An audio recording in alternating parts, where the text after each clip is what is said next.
ချမ်းသာတယ်ဆိုတာပတ်စံချမ်းသာတာကိုပြောတာမဟုတ်ဘူးနော်လူဆိုတာဘဝမှာအစဉ်ပြေပြေလေးနေခြင်းတာချမ်းသာခြင်းတယ်အေးစစ်စစ်နေခြင်းတယ်အဲ့ဒီချမ်းသာမျိုးကိုပြောတာပတ်စံချမ်းသာတာကစိတ်ချမ်းသာတာမဟုတ်ဘူးတခြားစီနော်အေးဒါကြောင့်မို့ဗမာစကားမှာသွားပြီးတော့ရောတတ်တယ်လူချမ်းသာနဲ့သွားပြောလို့ရှိရင်ပတ်စံရှိတဲ့လူကိုလူချမ်းသာလို့သွားတွက်တတ်တယ်အဲ့ဒါမျိုးကိုပြောတာမဟုတ်ဘူးမိမိအစဉ်တန်းလိုက်ဘဝမှာစိတ်ချမ်းသာကိုချမ်းသာနေတာဟုတ်ဒါစိတ်ချမ်းသာတယ်လို့ခေါ်တာပဲပတ်စံတွေဘလောက်များနေစိတ်ချမ်းသာခြင်းမှာချမ်းသာတယ်လေငွေကြေးတွေကထောင်တောင်းသိန်းပေါင်းထောင်တောင်းရင်းနှီးထားတယ်အဲ့ဒီအလုပ်တစ်ခုမတော်တဆပျက်စီးသွားမှကိုအမြဲတမ်းစိုးရိမ်နေရတယ်ဟောချမ်းသာတဲ့ငွေချမ်းသာတဲ့ပုဂ္ဂိုလ်ကထိုငွေတွေဆုံးရှုံးမှအမြဲကြောက်နေရတယ်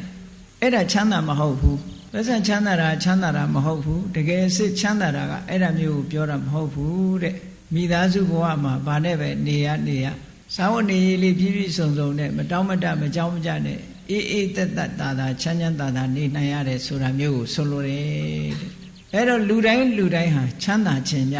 ခုနငွေရှာတဲ့ပုဂ္ဂိုလ်တွေကလည်းချမ်းသာခြင်းလို့ရှာတာကတော့ချမ်းသာခြင်းတယ်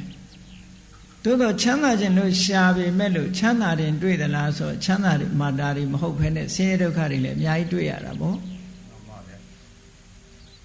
ဒါကြောင့်စိတ်ချမ်းသာမှုဆိုတာတစ်ခုနဲ့တစ်ခုမတူတကယ်ချမ်းသာမှုဆိုတာပတ်စံရှိတာကိုမဆိုလိုပါဘူးပတ်စံဘလောက်များနေစိုးရင်ပူပန်နေရင်မချမ်းသာသေးပါဘူးကိုဘဝအဆင့်တန်းအလိုက်စိတ်အေးချမ်းစွာနေနိုင်တာကိုပဲတကယ်ချမ်းသာမှုလို့ခေါ်ပါတယ်